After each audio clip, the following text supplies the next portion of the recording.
Hello friends, back to Bhavani lifestyle. சில ஒருத்தங்க கேட்டிருந்தீங்க மும்பையில் மழை காலம் ஆரம்பிச்சிட்டு நீங்கள் எப்படி ட்ராவல் பண்ணுறீங்கன்னு. இதை இப்படி தான் ரெயின் கோட் போட்டு இப்படி இந்த டிராஃபிக் நடுவில் வண்டிலாம் அடித்து நம்ம மழை இருக்குது பார்த்தீங்களா. மழை இருக்க பயங்கரமாக டிராஃபிக் ஆகும். குறுக்க மறுக்க வண்டியை போட்டுருவாங்க. இப்படி தான் நாங்கள் ரெயின் கோட்டை போட்டு திறப்பாச்சு. மழை லேசாக இருக்குது, பெரிய மழை இல்லை, பயங்கர டிராஃபிக் இருக்குது. மழை காலம் வந்தாலே டிராஃபிக் வந்துடும். ஏன் தான் டிராஃபிக் ஆகுது எனக்கு தெரியல. அந்த பக்கம் போகிறவங்க ஒழுங்காக போகலாம், இந்த பக்கத்தில் வண்டி கொண்டு போடுறாங்க. இங்கே ஏன் டிராஃபிக் ஆகாது?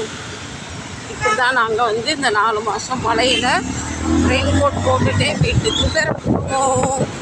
மழை வந்ததுன்னா என்ன ஆகுது, இதில் கேப்பில் பார்த்தீங்களா, தண்ணி எல்லாம் மூஞ்சில் கல்லை கொண்டு எறிகிற மாதிரி சில்லுன்னு படுவோம். ஆனால் இப்போ மழை லேசாக தான் சுற்று. பெட்ரோல் ஊற்றுறதுக்காக இறங்கியாச்சு பெட்ரோல் பங்க்கில்.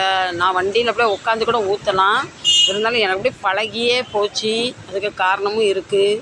என்ன காரணம்னா, நான் வருவேன்னு என் தங்கக்குட்டி பிள்ளைங்களுக்குலாம் ஏதோ பிஸ்கெட்டோ சப்பாத்தி ஏதோ கொடுப்பேன். நான் இன்றைக்கி என்கிட்ட எதுவுமே இல்லை, அதனால் அவ்வளோ டிஸ்டர்ப் பண்ண வேண்டாம், தூங்கிட்டுன்னு விட்டுட்டேன்.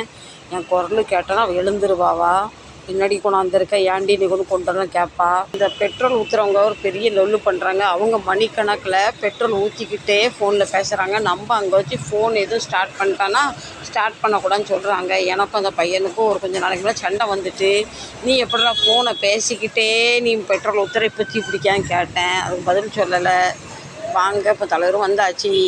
பயங்கர மழை, ரோடெல்லாம் தண்ணி நிரம்பி போய் இருக்குது. கப்பலில் போகிற மாதிரி இருக்குது. உங்களுக்கு தெரியுதா இல்லை எனக்கு தெரியல. இல்லை, ட்ரக்கெல்லாம் முங்கி போன மாதிரி இருக்குது. கப்பலுக்குள்ளே போகிற மாதிரி இருக்குது. எங்களுக்கு இங்கே வந்திருக்கேன். எனக்கு பல்லு வலி மாத்திரையும் பின்ன இவருக்கு கொஞ்சம் முட்டி வலிக்குன்னு சொல்கிறாரு. அது கொஞ்சம் ஐடெக்ஸ் வாங்கிக்கலாம். இல்லை, எப்பவும் ஒரு பையன் இருப்பார், நல்ல மாத்திரை கொடுப்பாங்க. இங்கே யாரோ இருக்காங்க. ஐடெக்ஸ் தான் நம்ம இருக்கவலாம். இந்த கொரோனா போய் பல வருஷம் ஆகுது, இருந்தாலும் இன்னும் நிறைய பேர் மாஸ்க்லாம் வாங்கிட்டு தான் இருக்காங்க.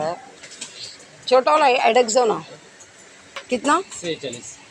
ये साथ में खाने का क्या, एक खाने का? एक अभी खाना अकेला। अच्छा ठीक है, कितना हुआ? 66। பல்வலிக்கு மாத்திரை பின்ன ஐடெக்ஸ். ஓகே, 100 ரூபாவை உடச்சி 200 ரூபா உடச்சா ஒரு நிமிஷம் உடஞ்சிருக்கு. அது சம்பாதிக்கிறதுக்கு எவ்வளோ கஷ்டப்பட வேண்டியது இருக்குது. சரி வாங்க வீட்டுக்கு போகலாம். மணி 10:15. இந்த வீடியோ பிடிச்சா லைக் பண்ணுங்கள், ஷேர் பண்ணுங்கள். மீண்டும் நல்ல பதிவு சந்திக்கிறேன். Tata, bye bye, love you.